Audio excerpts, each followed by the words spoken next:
Ladies and gentlemen, welcome. Welcome to another session in the think tank here with the Taxpayers Alliance. We join forces with our friends from Forest. I will introduce our various guests in a few moments' time. My name is Duncan Barks. I'm the host of the Taxpayers Alliance podcast called The Nation of Taxpayers, which I'm sure you have all heard because it's very good. Find it on Apple Podcasts, Spotify and YouTube. But enough about me. I'll be chairing this particular session. There'll be an opportunity for questions a little bit later on. But let's just go through our panel. To my left, we have Joanna Marchong, Investigations Campaign Manager for the Taxpayers Alliance, who's been very stoic this morning. She had a bit of an A&E session in Manchester last night, and we'll hear more about that because it's relevant to what we're talking about in a few moments' time. We also welcome to the stage Jack Rankin, MP for Windsor, who got elected in July 2024, and Simon Clarke, Director of Forest. So these are the people you're seeing in front of you. A lot of stuff to talk about here, but the basic premise, politics and prohibition, freedom under fire. Now, who here has seen the film Braveheart? Hands up, Braveheart, seen film Braveheart, Mel Gibson? Do you remember that famous Mel Gibson quote? They may take our lives, but they'll never take our freedom. Question is, they may have already done so. So let's talk about this. The Labour government intends to ban the sale of tobacco to all future generations of adults, and even under a leader who voted against the policy, the Conservative Party, no offence Jack, seems somewhat ambiguous. If the Tobacco and Vapes Bill becomes law, what will it say about personal freedom in our country today, and what is the next battleground in the war on choice? That is a very important word. Let's start with Simon Clarke. Simon. Well, to put this in perspective, this debate isn't just about smoking. I'm a non-smoker, although I'm director of Forest, which represents adults who enjoy smoking, but also people like me, non-smokers who are tolerant of people smoking. And the reason that's important is because I've always seen smoking as a bellwether for liberty. I completely accept that, it's a minority of the population who smoke these days. It's about 12% in England. And society has changed. I totally accept that. But the reason I believe it's important to defend smokers and people who want to smoke is because it does represent a form of liberty, a form of freedom. And the reality is, if we keep on hitting smokers the way that we've hit them over the last 25 years, it'll soon be a question of what's going to come next. Now, in the last 25 years, we've had a ban on tobacco advertising and sponsorship. We've had the workplace smoking ban. We've had a ban on the display of tobacco in shops. We've had a ban on tobacco vending machines. And more recently, we've had plain packaging, a ban on flavoured tobacco, specifically menthol cigarettes. And of course, what we're getting now, under this Labour government, is a ban on the sale of tobacco to all future generations of adults. Now, I specify adults because once you're 18 in this country, you are legally an adult. And becoming an adult gives you certain rights. Now, of course, at the moment when you're 18, well, when you're 16, you can have sex. When you're 17, you can drive a car, you can join the army. When you're 18, you can possess a credit card and you can purchase alcohol. Now, we believe it's completely right that you should also be allowed to choose to buy tobacco at the age of 18 if that's what you wish to do. Now, the reality is most people these days, including teenagers, I've heard all about the health risks of smoking. They were very well informed about it. And smoking rates in all age groups are at their lowest ever levels. So we have to put the current plans to introduce this generational ban in perspective, that actually the number of children and teenagers smoking have never been at their lowest ever level. So why do we need this legislation? Later on, I don't want to blether on for too long at the moment, but I do want to come back to the Conservative Party's role in this, because of course it was David Cameron who introduced plain packaging. It was also David Cameron who turned down the opportunity to amend the smoking ban. We could have amended it after we had the coalition government come into power in 2010. We could have had basically smoking rooms, separate smoking rooms in pubs and clubs. Cameron wasn't interested. And although the Conservatives, when in opposition to Labour back in 2008, voted against the display of tobacco in shops, when they came into power, again, they had no interest in amending that particular bit of legislation. So the Conservatives bear a great deal of responsibility, not least, and this is the last point I'll make at the moment. I remember sitting here 2 years ago in Manchester when Rishi Sunak, desperate for some new ideas to try and keep himself in power, came up with this ludicrous idea of introducing a generational ban on the sale of tobacco. Rishi Sunak had shown no interest, as far as I'm aware, in his entire political career in tobacco or smoking. But suddenly he decided to pull this rabbit from a hat in the hope it would actually bring in new voters to the Conservative Party. Well, that went really well, didn't it? And so my argument is that actually the Tories should now go vote against the generational ban on the Tobacco and Vapes Bill. Of course, Kemi Badenoch, we know, did vote against Rishi Sunak's bill, but for political reasons, I imagine. She hasn't voted against the Labour bill. And of course, there are some Conservative MPs, notably Bob Blackman, who is now chairman of the 1922 committee, but was chairman of the APPG on smoking and health, which is run by the anti-smoking group ASH. And he's fanatically anti-smoking. And so I imagine the argument is, well, we don't want to whip MPs to vote against it because we're probably not going to change it. Labour have a massive majority. Plus also we don't want to further split the party. I understand the politics of that, but we have to have principles in politics. And if the Tory party should be against this bill on principle because of the attack on freedom of choice and the attack on personal responsibility. Simon, thank you. Jack, you wrote a fascinating piece in The Spectator recently. The tobacco bill shows how we Tories lost our way. What happened? Well, I think we're going to be in violent disagreement here, including this room, because you put your hand up if you're not a tobacco lobbyist. That's just a joke of mine. So is the Tobacco and Vapes Bill that important in the great scheme of things? For me, it's totemic, and I think that's the word I used in the Spectator piece about where we went wrong. Kemi talks about us returning to authentic conservatism and our principles, which Simon talks about. And if the Conservative Party's authentic principles are anything, and I accept that these are up for debate, then certainly the right relationship between the state and the individual is important. And that is one where we prioritise individual liberty.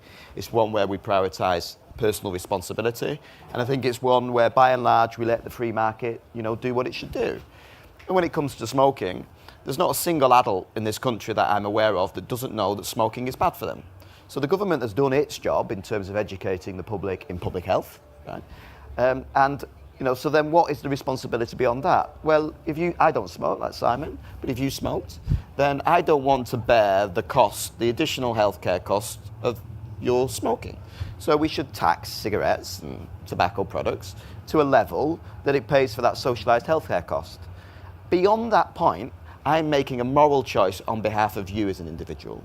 And if we want to talk about the Conservative Party being the party of personal responsibility, individual liberty, which I think is more broadly under threat, then in my view the party should be opposing this legislation, because that would be a totemic sense that we have changed course. You're right to say that politics are difficult because we introduced, the bill has been kind of, the public health lobbyists have got their teeth into it, and it has got noticeably worse than what Rishi Sunak brought forward. But that principle, we shouldn't be banning adults from things, generally speaking, in a free society, and we shouldn't, we should be focused on education.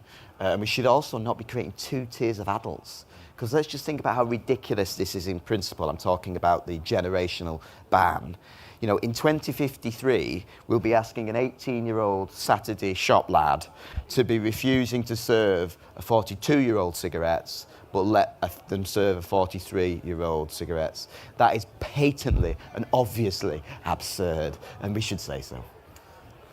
Great words. How do you convince your Conservative colleagues of that viewpoint that you've just articulated?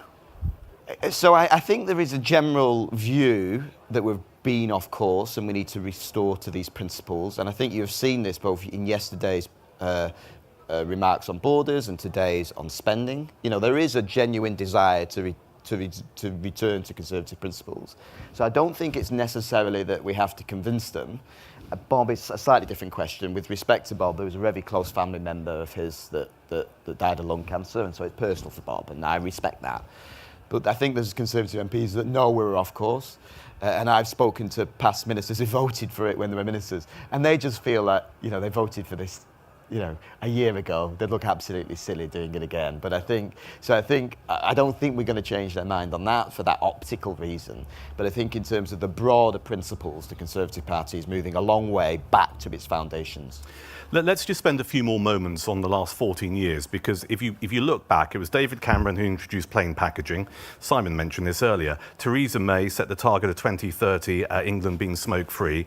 Rishi Sunak with the generational ban. That's not just a recent event, is it? This has been 14 years worth of eroding people's freedom. So I think that a precondition for us to return to our values and return to government is going to recognise what we did right and what we did wrong in the past 14 years. I do think we have to be a little bit careful. There were some things the last Conservative government did incredibly well, for example, and the PPS in the education department when it comes to free schools and academies. That was unleashing people's freedom to choose that has driven up standards. So I don't think we should throw the baby out with the bathwater. But on this, we absolutely should. Be clear that we were away from our principles, and we should say so very clearly. And I don't think that this bill is the one that the public are necessarily interested in, but we need to put clear blue water in terms of totemic policy like this to demonstrate that we've got back to our values. Joanna, just run us through your position on this and some of the number crunching you've done. Well, it's interesting because when we talk about tobacco duty, there are so many reasons why you will think, so many moral reasons you're kind of fed. So what is the point of tobacco duty and even more broadly sin taxes? Well, the government will say it's to change behaviours for the better, to save lives, save the NHS. But that's not exactly true. What it has become has been a prime example of what bad taxes usually become, a cash cow for the Treasury. Tobacco revenues make up so much money. It is estimated to kind of bring in 8.1 billion a year. Even if you think about it practically, when you buy a 30-gram pouch of tobacco, that might cost you around £30. £14 of that is tobacco duty, then there's plus the additional 20% VAT, and then the original price. So, what product do you know has a 50% markup that's going to the government? And that's how desperately they kind of rely on this money. And when you look at the cost to the NHS, for example, smokers cost the NHS around $3 billion a year. However, they make in 3 times more. So they pay for themselves 3 times over. And obviously there are other reports that many health lobbyists will kind of do that will go into the details of, but what about lost productivity and how much is lost productivity taken for smoking breaks? And what about the cost to, smokers sometimes don't really get employed because of their habit and maybe lower wages. All those numbers are costs borne to the individual. They have nothing to do with others and taxpayers in general.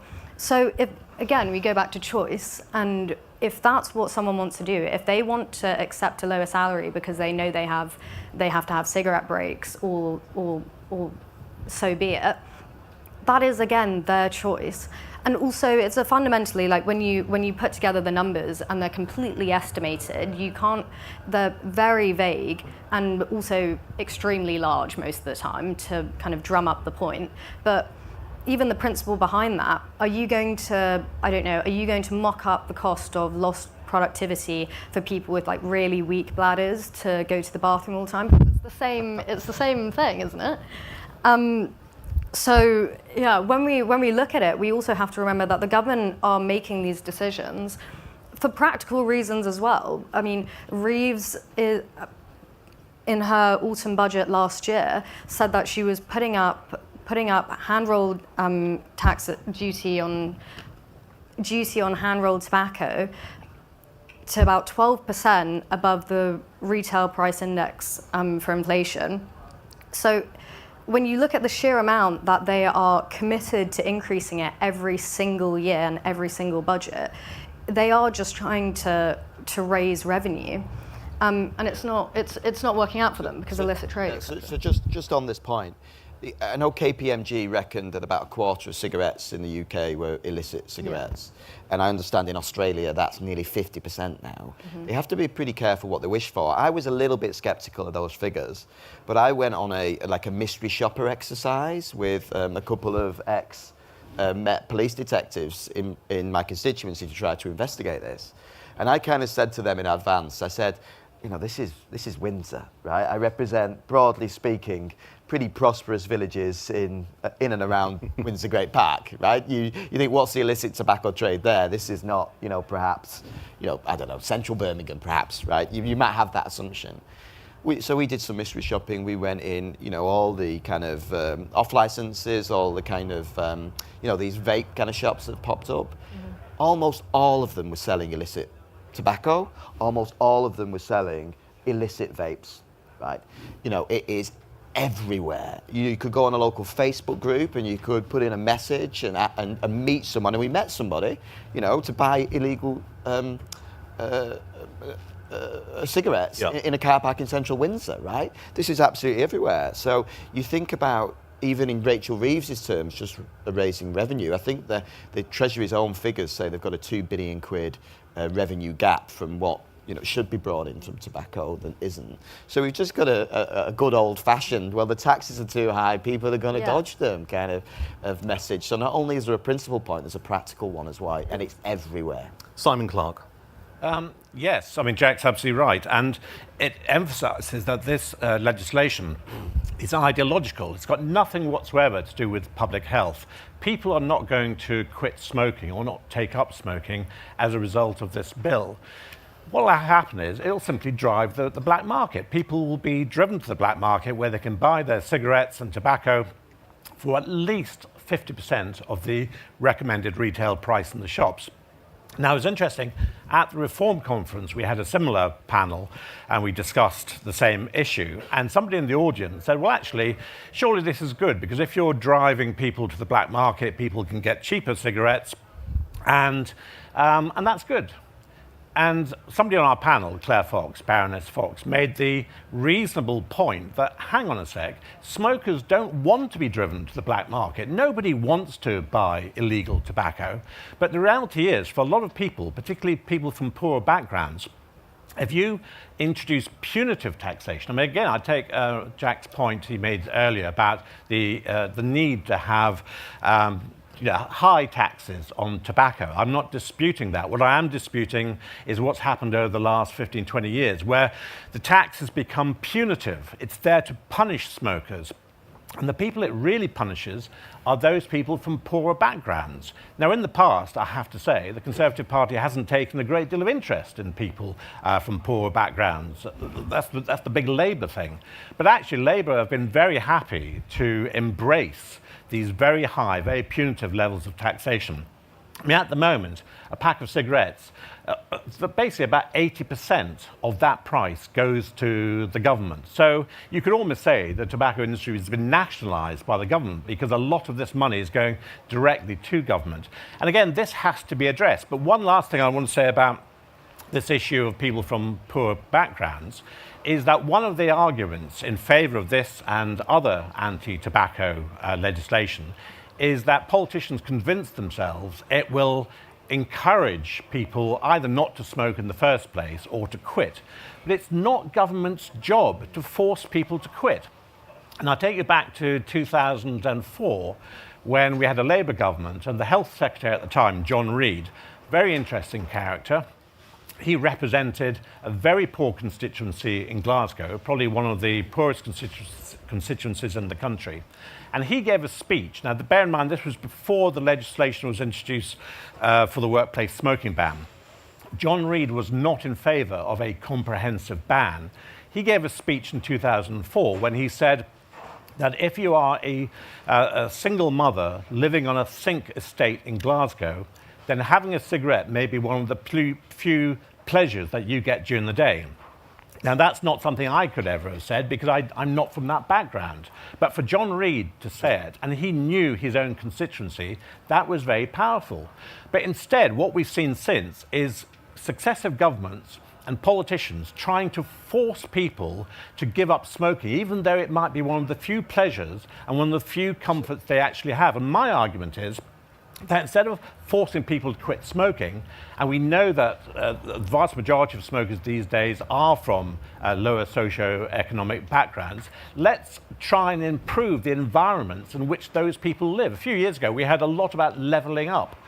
And nobody actually said, well, levelling up means improving the environments in which people from lower socio-economic groups live. And it could well be that if they live in better environments, there won't be such an incentive to smoke because they won't need the comfort of smoking. Jack, you want to pick up on that? But just on this, so even if you accepted it was the government's responsibility to reduce smoking rates. Well, smoking rates have created in the last 10, 20 years in the United Kingdom. We've all seen it in our daily lives. Much fewer people smoke than did before. And much fewer people smoke because of a free market solution, which is vaping, right? Yeah. Which is much better for you, obviously, than cigarettes. Now, if you look at the first half of the Tobacco and Vapes Bill, it is this illiberal generational generational smoking ban. But the second half effectively significantly cracks down on vaping. Yeah. To such a point now where when you look at the polls and look at the average smoker in the United Kingdom today, they on average now believe that vaping is just as bad as them for cigarettes. Yeah. And it's because of effectively the way the government has behaved around this product. And so even by its own metric of reducing smoking, they're actively damaging what is a legitimate and should be welcome cessation tool for smokers, which is vaping. And you've got to think, why are they doing that, right? And the reason they're doing that is because the public health kind of establishment is, it is it's part of the progressive authoritarianism that pervades the public sector. So for them, this is a free market solution. So it obviously can't be a solution because the solutions must be, bans and regulation and enforcement. So yes, there should be, vaping should be regulated. For example, we shouldn't have candy floss flavoured Mickey Mouse, ones by the sweets at a corner shop next to a school. That's inappropriate, and if the government wants to regulate against that, that's fine. But you should be very careful about the messaging to adult smokers that this is much better for them if that is in fact your desire. And the government's got that totally wrong. I think so. Joanna, you had I mentioned your visit to A&E in Manchester in the last 12 hours. You had an interesting experience, didn't you, regarding the mixed messages, some might argue, regarding smoking and vaping on the TV screens in your A&E. So I think you're right to point out that the second half of the tobacco bill was about vaping, and I would say it's not about this kind of putting together a moral argument and all kind of regulation like that. I think it's because the level of people smoking have dropped. Illicit trade is up. They need something to plug this gap, which is about £2.6 billion. And it will continue dropping as more people quit smoking, more people buy into the illicit trade, all of that. And now they're thinking, well, the alternative that most people are picking up is vapes. So of course they're going to then think about putting taxes and introduce more taxes and treat that in the same way that they've treated tobacco over the last few years. I mean, I find it completely shocking. When I was in A&E, it was this promotional material that I probably watched about 15 times. It was maybe this year, May 2025. How long were you there? I was there 7.5 hours. It was mental. It's enough to make you take up smoking. Well, I had maybe about 10 cigarettes in that time. But it was basically saying, make 2025 the year where you quit smoking. This is bad for you because of all the tar, and what you should do is actually use vapes. So they were advocating to switch to vapes, and then they were also advocating to how to use it and saying, well, obviously don't start vaping if you've never done it before, but this is a really good alternative and speak to people.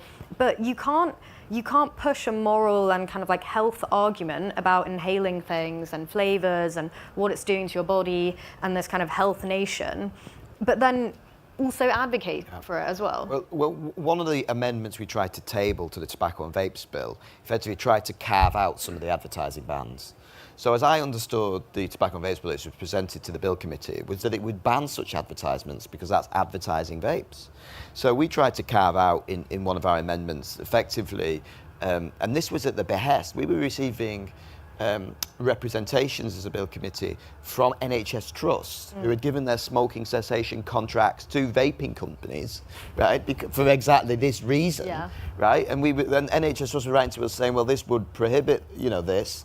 And in any public health drive, this is exactly what. And you say this to the minister, and the way the House of Commons works, I'm still new and still amazed by this, right? If it's not a government business, you'll just use the majority in the House of Commons to vote it down, even if you say this is literally what against the opposition. Yep. So it was voted down in Bill Committee, but I know some of these amendments have been retabled in the Lords. Lord Moylan's taken an interest, hasn't he? Lord Kamal has, Eddie Lister has. So hopefully, and the Lords is a little bit more of a sober, collegiate, less majority-driven place. Some of these carve-outs will come back and the legislation will get a little bit better. But, that's you'd hope so. Straws. Simon, there is mixed messages around vaping, isn't there? Yes, indeed. I mean, we completely accept all the evidence that vaping is significantly less harmful, potentially, than smoking. And so, therefore, you would imagine if the government does want to reduce smoking rates, I would still argue it's none of the government's business if people choose to smoke.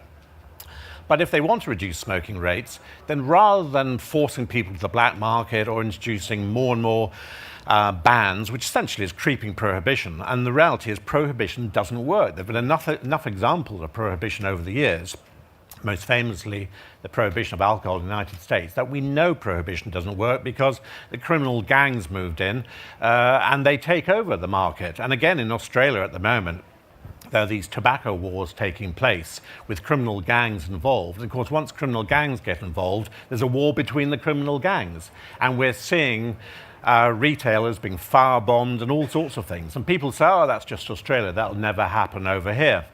But the reality is the situation in Australia is just simply a little bit further down the line of where we are. One of the things that's created the situation in Australia has been, again, punitive taxation, but also they've effectively banned vapes. Vapes are available in Australia, but I think you have to get them through a pharmacy rather than just an ordinary vape shop. And I can well see that happening over here because even the members of the public health industry who at the moment appear to be a little bit more sympathetic and more encouraging of vaping, the reality is all the advice is quit smoking through vaping, but give up vaping. You don't want to be vaping for very long. You only want to be vaping for perhaps 6 months or 12 months. Ultimately, the goal here, the end game, is not to stop people smoking or to stop people vaping. It's to stop people using any form of recreational nicotine. And that includes nicotine pouches, which a reasonable number of people are beginning to use as an alternative. And again, as a reduced risk alternative. But the end game here is to try and stop any form of recreational nicotine addiction. The word addiction has been so abused over the years. Again, nobody's doubting that nicotine is potentially addictive, but nicotine in itself is not harmful. And we've done research over the past where smokers have said, yeah, we accept that we're addicted, but actually we don't care because we enjoy smoking. And that, if you're an adult, that enjoyment has to be respected. I mean, at the moment, most people in this room drink alcohol. And you probably can't imagine a day when alcohol will be banned or prohibited. But we're moving in that direction because at the moment, drinking rates are apparently coming down, particularly amongst younger people. You only have to get to a situation where a minority of the population is drinking alcohol, and suddenly you'll find that the majority will turn on the minority. That's what happened with smoking, and it will eventually, if we allow this to continue, it will happen with alcohol as well. Just talk us through, because I know Forest have done some research recently regarding the public's attitude to the Tobacco and Vapes Bill. I don't want to summarise it too bluntly, but no one really cares. No, and it's not a surprise. We carried out a survey recently through a company called Yonder Consulting, used to be called Populous, and we gave them a list of 10 government bills that are currently going through Parliament, and we asked them to rate them in order of importance. And it won't surprise you to know that the I can't remember the name of it, but the crime bill, that was the most policing, important. yeah. That's right, that was the most important. Then there was the illegal immigration bill, that was up there. And way down in 9th place was the Tobacco and Vapes Bill. Interestingly, the only bill that came below that was actually the Hereditary Peers Bill, which of course, Hot topic on the doorstep. Indeed. Yeah. And the reality is most people out there, the general public, know that smoking rates continue to fall. They're simply not interested. But of course, Labour will tell you that actually a majority of the population supports this. Well, yes, the reality, like all opinion polls, depends which question you actually ask. And if you ask a straight black and white question, are you for or against? Because the majority of the population don't smoke, it's not surprising that they'll tick that box and say, yeah, we're in favour of this. But we have to be more nuanced about policy and about legislation. You can't simply just steam in and introduce legislation, particularly, as we've heard from Joanna and Jack, the potential outcome of legislation like this in terms of fueling the black market and introducing creeping prohibition, which is, it's a very serious issue. Yeah. So just on this, to the public care, if you go knock on doorsteps, and I know many of the activists in this room will do, right? Nobody ever talks to you about, NHS efficiency or defence procurement or productivity, the things that might be of seismic importance to this country. They don't even talk about potholes, right? They talk about that pothole there, right? So that is what the British public, by and large, care about, whether we like it or not. So it's our job to make sure that we're on top of those issues. What we have to do is bring a lot of this to people, right? So they care about it when it starts to impact their lives. So when we start talking about freedom in abstract terms, that is quite, I'm afraid to say to this group of freedom-loving individuals, that's quite a niche thing. You need to really affect people's lives. So if you think about where we've got this trend of government overreach at the moment, and you're quite right to say lots of these were the things the Conservative Party did, whether it's the online safety bill, whether it is non-crime hate incidents, whether it is the football regulator, okay? Does anybody care about the football regulator in the country? Well, there'll be the members of the clubs that have been disgracefully turned over by, foreign owners. So, Bury, I'm a Mancunian, Reading, near where my constituency is. There will be pressure groups for, we might call it illiberal overreach. But anybody who looks at the English Premier League must see an immense success story, financial success story, sporting success story, soft power success story. And what is a band of Whitehall mandarins going to do that? Well, it would probably have stopped Sky in the first place. It would probably have stopped, the commercialisation of European football, a lot of sponsorship opportunities. People will care about the football regulator when English football starts falling behind its competitors. So we need to find, as politicians, and that's our job, if you like, is a way to communicate this to the public which does affect their lives, right? So I think it is difficult with the Tobacco and Vapes Bill, but we saw this with the arrest of Graham Linehan for 5 armed police. All of a sudden, I had genuine outcry from normal people, my constituents, about government overreach when it came to speech. So I think we need to find ways of making this real for the public. And what I always say about the Tobacco and Vapes Bill, I always say, well, I don't smoke. I've no interest in smoking like you. I am tolerant of smokers. But I do like Monte Cristo No. 2 with my dad and brother on New Year's Eve, right? And that's what I like, right? And other people have their own things. So you have to find real, tangible ways this affects, people's lives. And that's how we have to fight the freedom argument, A difficult question, possibly, and I'm going to put you on the spot a little bit. If this bill goes through and is not amended in the way that you outlined, and the next government is a Conservative government, would you repeal the bill? I don't know about party policy, is the honest truth, and I don't think we have a party policy on it. You personally? I would, obviously, yeah, But I'm kind of the kind of person who thinks we'd repeal everything we've done in the last 30 years and carve out some particular opt-outs because that would be a shorter list than the repeal list. But I think we're going to have to be. Obviously, the next Conservative government is going to have to be so targeted in what it does early doors. This is never going to be a priority. But I think it's going to be one of those that we seem to be impractical, okay?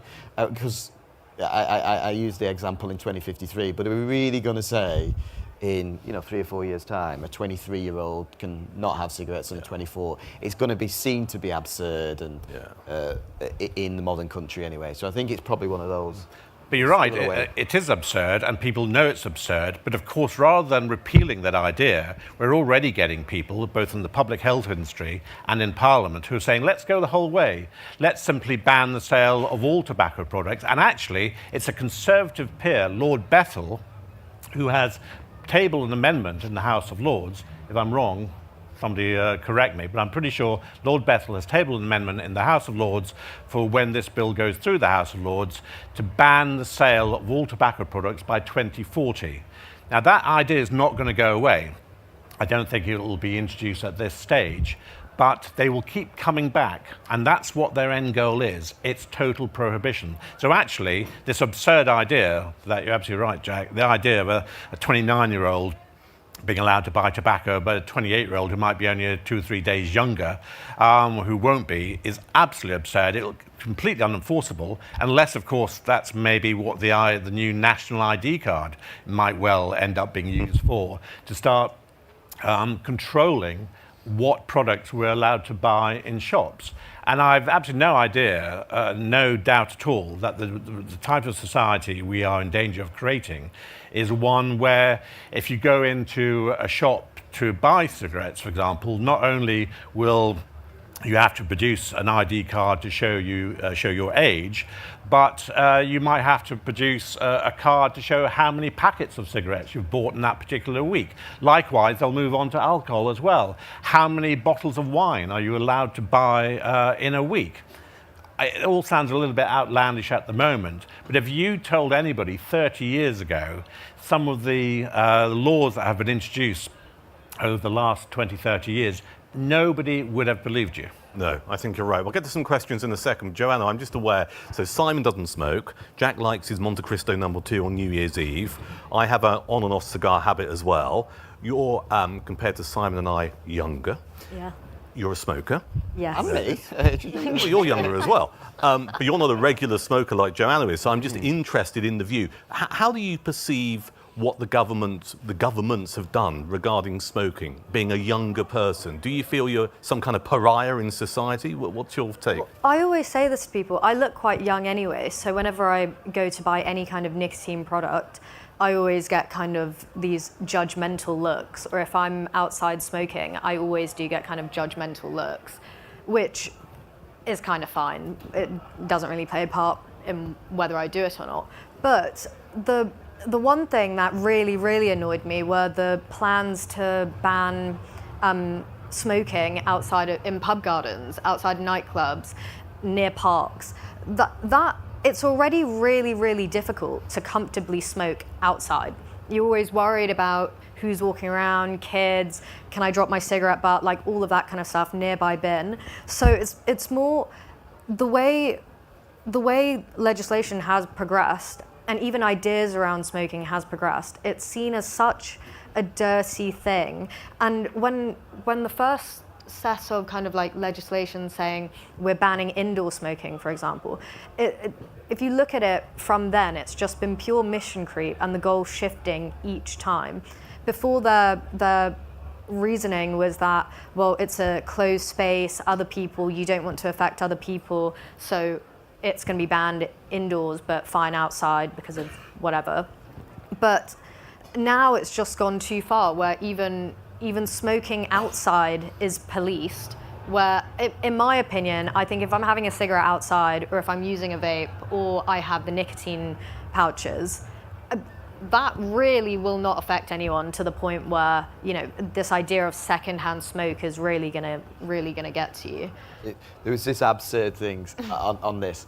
They in the second half of the Tobacco and Vapes Bill, they were trying to ban vaping inside, like smoking inside. Yeah. So regardless of whether you think that that's a defendable proposition or not, there is a logic to that. The secondhand smoke is a thing. Secondhand vaping is not, right?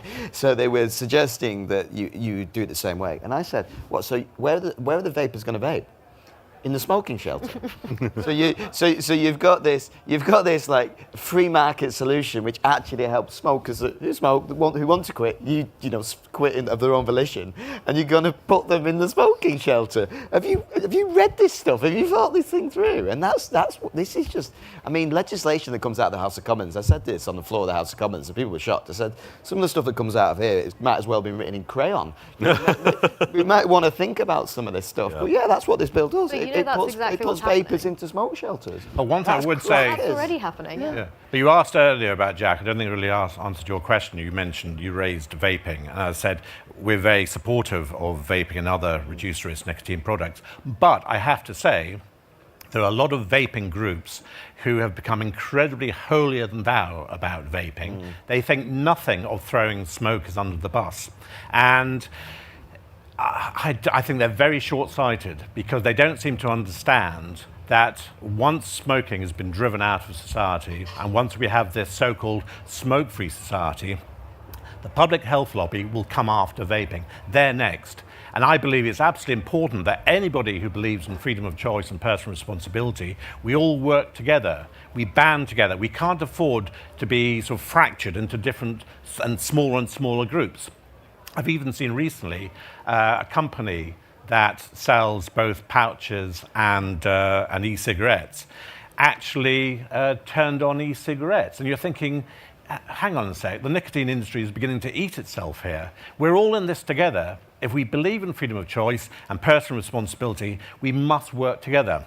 And I say, there are some vapors who are actually worse than ex-smokers because they seem to be so thrilled, so delighted, so pleased with themselves that they've given up smoking. They are some of the worst anti-smokers out there. I'd love to get some questions. If we have a roving... Oh, my word, hang on. We've got a roving microphone anywhere? Marvellous. OK, so Emma's got the microphone. I'll get to as many questions as possible. Let's start with the gentleman at the back there, Emma, if that's possible. Thank you. Not turned. Oh, there you go. Thank you. Bill Etheridge, former member of European Parliament. First of all, fantastic that we're discussing prohibition 100 years after Al Capone did a public service proving it didn't work. But one thing that hasn't come up is how anti-competitive all these regulations and extra taxes are. I vividly remember being in Brussels and discussing with a 100-year-old German tobacco company how they were going out of business because of all this well-meaning labelling that's put onto cigarettes that they couldn't afford to do competitively. So the small businesses were being driven out of business, and all was left was giant corporations because they can afford to run with all the regulations. Would you agree? Anti-competitive, unconservative, illiberal? Jack. Yeah, that's aimed at me. I think that generally speaking, I've been a member of Parliament now for nearly 18 months. You've got like lobby groups into you all the time. You can take those meetings or you can't. The amount of organisations which are obviously funded by the bigger businesses who effectively advocate for regulations of their own industry, they're behaving in maybe perhaps their own rational self-interest, and obviously the European Parliament was the absolute maximum of this. You introduced lots of regulations that make market access difficult. I don't know if that's necessarily true in smoking. I'll take your word for that. Perhaps you've got views on that, but the regulation is often used by corporate forces for corporatist reasons. Simon, Joanna, any response? Well, I would just say yes. Regulation helps big business. And it's no surprise that you'll find that there are some companies, even represented by some people in this room today, who want greater regulation on vaping, for example. OK, more questions, please. Hands up. The lady over there in the pink, I think. Thank you. Hello, Sarah Saunders from the British Heart Foundation. So, smoking is still responsible for around 15,000 cardiovascular deaths per year, and the wider cost of cardiovascular disease to the economy is £28 billion per year. How do the Conservative Party square notions of personal freedom with smoking's knock-on cost to the NHS and ideas around sensible government spending? Yeah, I suppose that's a question for me. So it's the government's job to educate people about the health impacts of smoking. That should be done in a not a moralistic view. That should be done in a peer-reviewed scientific manner. That is a responsibility of government. It's the government's responsibility to make sure that those additional costs that aggregate to the National Health Service or any other services are not socialised. You know, that should be raised in duty. But beyond that, that then becomes a moral choice. So I'm not sure I necessarily recognise your number. I don't have my own number, but you know, I appreciate there is debate about the numbers. But once we have educated people appropriately and we have taxed the socialised cost, any further increment on people's choices is a moralistic choice that isn't the realm of government to be involved in. Lovely. More questions, please. And when you get the microphone, if you can just say who your question is aimed for. Gentleman down here. Emma, thank you. Thank you. My name's Sam. I'm a councillor from South Wales. My question, I guess, is probably aimed towards Joanna, actually, because you spoke earlier about the taxation levels on vapes. So my question is around the taxation of vapes versus cigarettes. Simon, you said earlier that the cost of a pack of cigarettes is around 80% taxation, when that's around, what's the average, 15, 16 pounds a pack now? I believe there is a tax on vaping being introduced a year from now, and on the equivalent amount of liquid, that amount of tax is going to be £2.20. So I'm wondering, what are your thoughts on the levels of taxation of vaping versus the level of taxation on tobacco?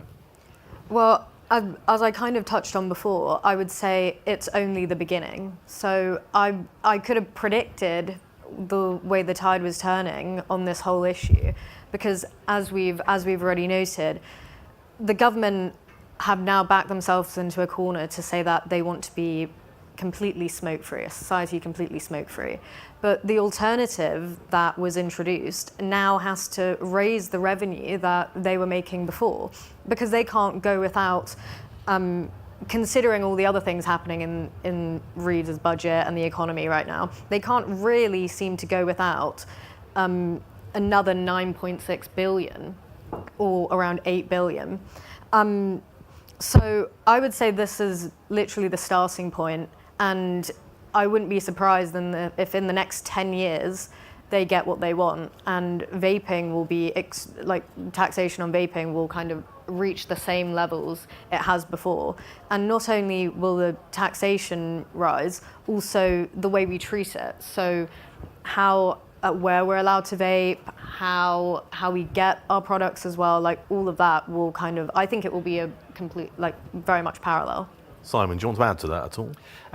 Not really. I mean, apart from the fact that Joanna's absolutely right. I mean, over the years, the tax on vaping will go up and up. And one of the reasons it'll go up and up is because, A, they'll continue to lose revenue from tobacco, so they've got to find it from somewhere else. But also, as I said earlier, the war on tobacco will become a war on vaping and a war on nicotine. And therefore, they will start to use taxation. In the same way they've used it in relation to tobacco, it's been a form of social engineering.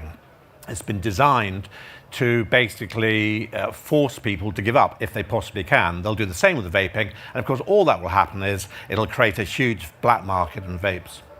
All questions, please. Gentleman here, second row. Thank you.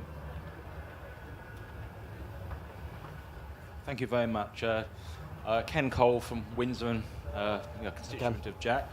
The last time I was at a Conservative Party conference was 1987, when we were actually debating the merits of legalising cannabis, which shows you how far we've shifted since then.